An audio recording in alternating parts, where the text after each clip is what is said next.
ayun sa akin naman, parang sabi ko, parang Charlene nakikita ko lang Macasarte yung can balas still doon, pero vividly hindi ko alam recall kung ano the day nangyayari. she was Basta alam ko yung ambushed by more than 50 armed men in a remote Muslim area in southern Philippines.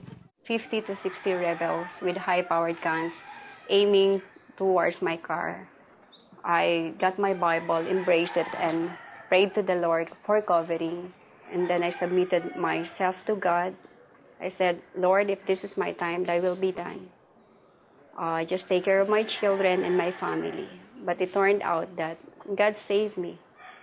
A nurse and a public servant, Charlene knew it was a case of mistaken identity.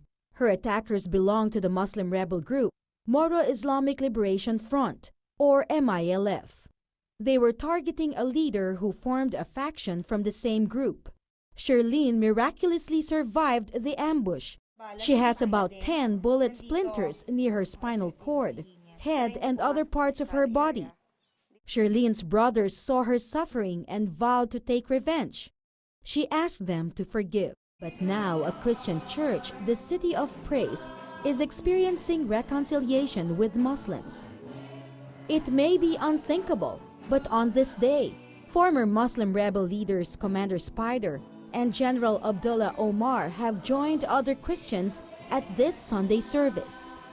Their group, the Moro National Liberation Front, or MNLF, began waging war against government soldiers during martial law days in the 70s. But all this changed in 2008, when Pastor Paul Abraham and American missionaries held a healing festival in their training camp. They never allowed Christians to enter into their community. They will die. We were given the permission to enter into the community. So they received the vision, they received also the word, the gospel. It was preached to them, the life of Jesus, the death of Jesus Christ, His resurrection, and His offered life in its eternity and also life in its fullness. As these Muslim fighters began studying the Bible, they understood that Isa, Jesus, was the only source of peace. This camp is where Muslim fighters used to train for war, but today we see no trace at all of any warfare training obstacle. And that is because this Muslim separatist group is now committed to use peaceful means to obtain unity and order in the region. Part of the peace efforts is giving livelihood to the transformed Muslim fighters. This, according to Pastor Paul, is the higher form of jihad, not through armed struggle, but through the expression of the love of God towards others.